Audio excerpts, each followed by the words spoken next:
നമ്മുടെ നാരങ്ങാച്ചാറിന് വേണ്ടിയിട്ട് ഞാനിവിടെ ഒരു 15 ചെറുനാരങ്ങ എടുത്തിട്ടുണ്ട്. അപ്പോൾ നമ്മൾ നാരങ്ങാച്ചാർ ഉണ്ടാക്കാനായിട്ട് ശ്രദ്ധിക്കേണ്ട ഒരു കാര്യം എന്ന് പറയുമ്പോൾ നമ്മൾ നാരങ്ങാച്ചാർ ഇടാനായിട്ട് എടുക്കുന്ന ചെറുനാരങ്ങ നല്ല പഴുത്ത ടൈപ്പ് നോക്കി എടുക്കുക.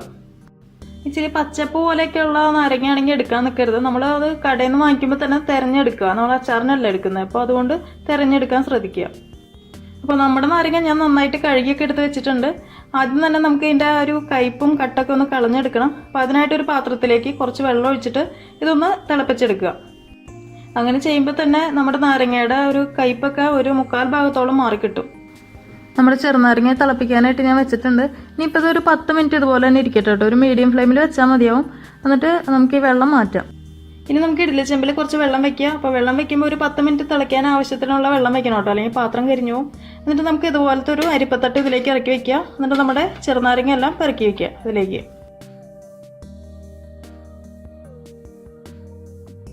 ഇനി ഇത് അടച്ചു വെച്ചതിന് ശേഷം ഒരു 10 മിനിറ്റ് ബോയിൽ ചെയ്തെടുക്കുക. എന്നിട്ട് പിന്നെ നമ്മൾ നാരങ്ങ ചൂടാറിയതിന് ശേഷം നന്നായിട്ടൊന്ന് തുടച്ചെടുക്കുക. എന്നിട്ട് കട്ട് ചെയ്തെടുക്കുക. അപ്പോൾ നമ്മുടെ നാരങ്ങ ബോയിൽ ചെയ്തിട്ട് നന്നായിട്ട് തുടച്ച് കട്ട് ചെയ്തൊക്കെ എടുത്തിട്ടുണ്ട്.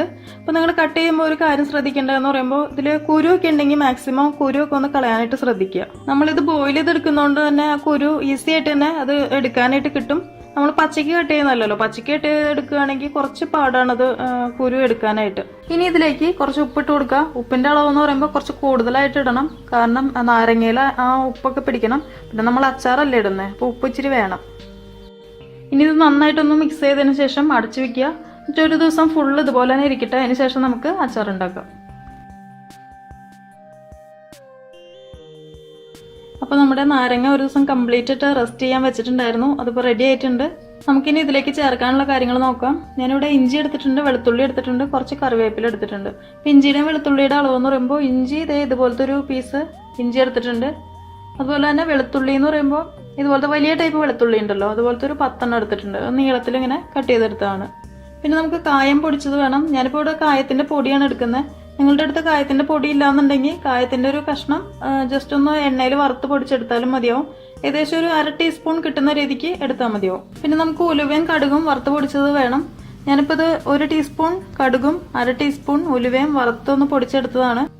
എണ്ണയൊന്നും ഒഴിച്ചിട്ടില്ല, വെറുതെ പാനിലൊന്ന് വറുത്തിട്ട് പൊടിച്ചെടുത്തതാണ്. ഞാനിപ്പോൾ ഇവിടെ പച്ചമുളകോ അല്ലെങ്കിൽ വറ്റൽമുളകോ ഒന്നും എടുത്തിട്ടില്ല കേട്ടോ. അതിനും കൂടെ പകരമായിട്ട് ഞാൻ മുളക് പൊടിയാണ് യൂസ് ചെയ്യുന്നത്. അപ്പോൾ മുളക് പൊടിയുടെ അളവ് പറയുകയാണെങ്കിൽ 1 ടേബിൾ സ്പൂൺ നമ്മുടെ എരിവുള്ള ടൈപ്പ് മുളക് പൊടി, 2 ടേബിൾ സ്പൂൺ കാശ്മീരി ചില്ലി പൗഡറുമാണ് ചേർത്തേക്കുന്നത്. അതുപോലെ ഒരു 1/2 ടീസ്പൂൺ മഞ്ഞൾപ്പൊടിയും കൂടെ എടുത്തിട്ടുണ്ട്. ഇത് ഒരു 1/4 കപ്പ് വിനീഗറിൽ മിക്സ് ചെയ്ത് എടുത്ത് വെച്ചതാണ്. നമുക്ക് തുടങ്ങാം. അപ്പോൾ ഒരു പാൻ വെച്ച് ചൂടാക്കുക. ചൂടായി വരുമ്പോൾ അതിലേക്ക് ഓയിൽ ഒഴിച്ചു കൊടുക്കുക.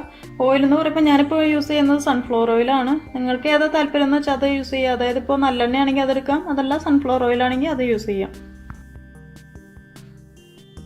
ഓയിൽ ഒഴിക്കുമ്പോൾ കുറച്ച് കൂടുതൽ ഒഴിക്കണം കേട്ടോ. ഞാനിപ്പോൾ ഏകദേശം ഒരു 1/2 കപ്പിൽ കൂടുതൽ ഒഴിച്ചിട്ടുണ്ട്. ഓയിൽ ചൂടായി വരുമ്പോൾ അതിലേക്ക് ഒരു 1/2 ടീസ്പൂൺ കടുക് ഇട്ട് കൊടുക്കുക.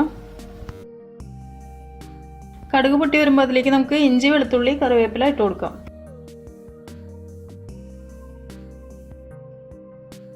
തീ കുറച്ച് വെച്ചിട്ട് വേണം കേട്ടോ ഈ ഇഞ്ചിയും വെളുത്തുള്ളിയൊക്കെ ഒന്ന് വാട്ടിയെടുക്കാനായിട്ട്. അധികം മൂത്ത് കൊണ്ട് അതിന് മുമ്പ് തന്നെ നമുക്ക് മിക്സ് ചെയ്ത് വെച്ചിരിക്കുന്ന നമ്മുടെ മുളക് പൊടിയും മഞ്ഞൾപ്പൊടിയും ചേർത്ത് കൊടുക്കാം.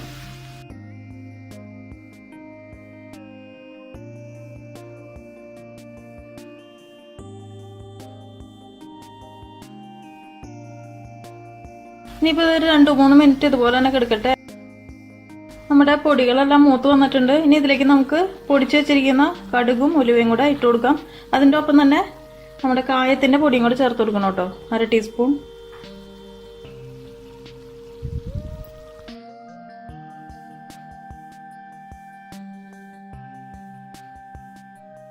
ഇനി ഇതിലേക്ക് 1 കപ്പ് ചൂടുവെള്ളം ഒഴിച്ചു കൊടുക്കാം.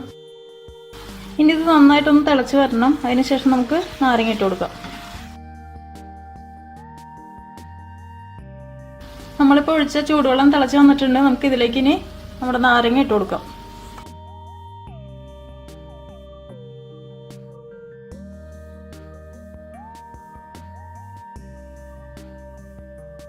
നമ്മുടെ നാരങ്ങ ഇട്ട് നന്നായിട്ട് മിക്സ് ചെയ്ത് എടുത്തിട്ടുണ്ട്. ഇനി ഈ ഒരു സമയത്ത് നിങ്ങൾ ഇതിൻ്റെ ഉപ്പും പുളിയും എരിവൊക്കെ ഒന്ന് നോക്കുക. അപ്പോൾ എനിക്ക് എരിവും പുളിയും കറക്റ്റായിട്ടാണ് തോന്നുന്നത്, കുഴപ്പമൊന്നുമില്ല. എരിവ് ഇത് തന്നെയാണ് ഞങ്ങളുടെ പാകം. അപ്പോൾ നിങ്ങളുടെ ടേസ്റ്റിനനുസരിച്ചിട്ട് മാറ്റം വരുത്തുക കേട്ടോ. പക്ഷേ കുറച്ച് ഉപ്പ് കുറവുണ്ട്, അപ്പോൾ അതുകൊണ്ട് ഞാൻ കുറച്ച് ഉപ്പ് ഇട്ട് കൊടുക്കുകയാണ്. അപ്പോൾ നിങ്ങളും ഉപ്പ് ഇച്ചിരി കയറ്റി ഇടണം കേട്ടോ, കാരണം നമ്മൾ അച്ചാറാകുമ്പോൾ ഉപ്പ് കുറച്ച് വേണം.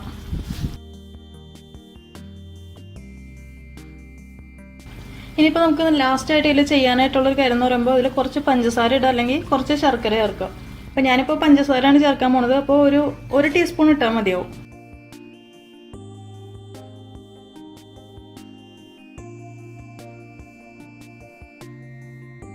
അപ്പോൾ നമ്മുടെ നാരങ്ങാച്ചാറ് റെഡി ആയിട്ടുണ്ട്. നമുക്കിനി സ്റ്റവ് ഓഫ് ചെയ്യാം. തണുത്തതിന് ശേഷം മാത്രം ഒരു കുപ്പിയിലേക്ക് ആക്കുക.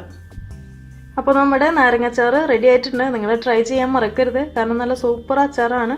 അപ്പോൾ നിങ്ങൾ ട്രൈ ചെയ്ത് നോക്കിയിട്ട് അഭിപ്രായങ്ങൾ പറയുക, ലൈക്ക് ചെയ്യുക, ഷെയർ ചെയ്യുക. അപ്പോൾ അടുത്ത ദിവസം കാണാം. Thank you for watching tasty spot.